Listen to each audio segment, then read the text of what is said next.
नमस्कार दोस्तों। आज हम बात करने वाले हैं क्लेवम बेड ड्राई सिरप के बारे में। इसके फ़ायदे जानेंगे, नुकसान जानेंगे और इस्तेमाल करने का तरीका जानेंगे और कितने दिनों तक इसको इस्तेमाल करना चाहिए ये भी इस वीडियो में जानेंगे, तो वीडियो को पूरा देखिएगा। लेकिन उससे पहले दवाइयों की जानकारी पाने के लिए अपना डॉक्टर राज को कीजिए सब्सक्राइब, साथ में जो घंटी वाला निशान है उसे भी ऑल पे टच करना ना भूलेगा। तो दोस्तों, जो क्लेवम बेड सिरप है वो आता है एल्कम कंपनी का और इसका जो प्राइस है, एमआरपी है, वो है 60 रुपये 48 पैसे। और ये 30 ml की बॉटल होती है और इसमें ड्राई सिरप होता है, यानी कि पाउडर बेस होता है, इसको बनाना पड़ता है। ठीक है, तो इसके अंदर ही वाटर भी मिलता है। तो जो मेरे पास है ये तो यूज्ड है, ये मतलब कि यूज़ बनाया हुआ है पहले से, आप देख सकते हैं, और इसको पिलाया भी गया है बच्चे को। तो इसके साथ वाटर मिलता है आपको एक 30 ml का, तो वो उसमें डालना होता है और अच्छी तरह से हिला के इसे फिर बच्चे को देना होता है। तो दोस्तों, इसमें जो सॉल्ट है वो है amoxicillin and potassium clavulanate oral suspension. Amoxicillin इसमें 200 mg है और पोटाशियम क्लेबुलानेट है इसमें 28.5 mg।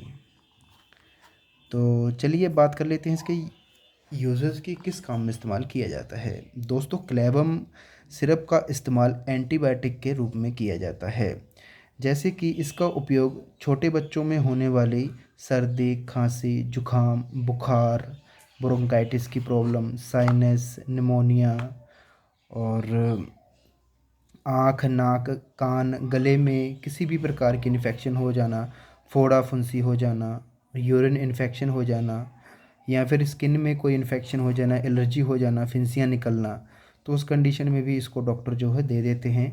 टॉन्सिल की प्रॉब्लम हो गई है उसी में भी इसको देते हैं। छाले अगर हो गए हैं मुंह के अंदर तो भी इस सिरप को दिया जाता है। और भी इसके बहुत सारे काम हैं, जैसे कि अगर कोई बच्चे को फोड़ा हो गया है या फिर उसमें मवाद पड़ गया है और सूख नहीं रहा है, जख्म है बहुत ज़्यादा, तो भी इस सिरप को दिया जाता है। साथ ही साथ अगर बच्चा आग वगैरह से जल जाता है तो उसमें भी वो आग से जलने वाले जो जख्म हो जाते हैं उनको सुखाने के लिए भी इस सिरप को जो दिया जाता है। तो दोस्तों, ये बनाने का तरीका तो मैंने बता ही दिया था आपको। तो जो इसकी डोज़ होती है उसमें ख़ास करके ध्यान देना चाहिए।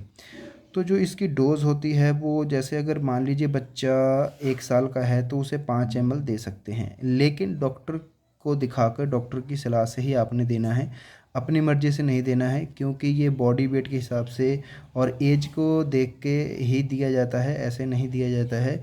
और इन्फेक्शन कितनी है बच्चे को उस हिसाब से इसकी डोज़ कम या ज़्यादा करनी पड़ती है। तो वो डॉक्टर ही आपको चेक करके बच्चे को देख के फिर बताएंगे कि आपने कितनी डोज़ देनी है। तो दोस्तों, 5 ml के हिसाब से अगर आप दोगे तो ये 3 दिन ही चलेगा, यानी कि सुबह शाम दोगे 5-5 तो 10 ml रोज़ का दोगे तो 3 दिन तक ही ये चलेगा। अगर बच्चा उससे छोटा है तो हो सकता है डॉक्टर 2.5 ml बता दें, तो उस हिसाब से आप देना बच्चे को, हो सकता है 3 टाइम भी 2.5 ml बता सकते हैं।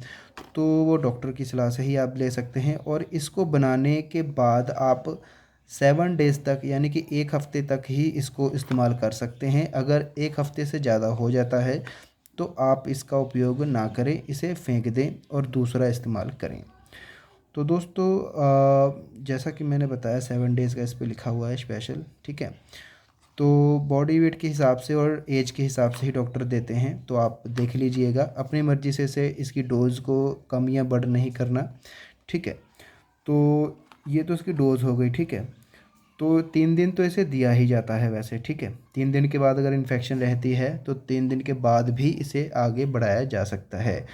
और इसके जो साइड इफ़ेक्ट होते हैं बच्चों में, वो होता है कि बच्चे को दस्त लग सकते हैं इसको देने से, पेट में गैस बन सकती है और पेट में दर्द हो सकता है, खुजली हो सकती है पूरे शरीर में, फिंसियाँ निकल सकती हैं इसको देने से, ये इसके साइड इफ़ेक्ट हो सकते हैं। तो अगर आपको भी इनमें से कोई भी प्रॉब्लम लगती है पहली डोज़ देने से, तो आप इसे तुरंत बंद कर दीजिएगा, आगे मत दीजिएगा इसको, और अपने डॉक्टर को ज़रूर दिखाइएगा। तो दोस्तों, उम्मीद करता हूँ आपको ये वीडियो अच्छा लगा हो, तो वीडियो को लाइक ज़रूर कीजिएगा और चैनल को सब्सक्राइब करना ना भूलिएगा। धन्यवाद।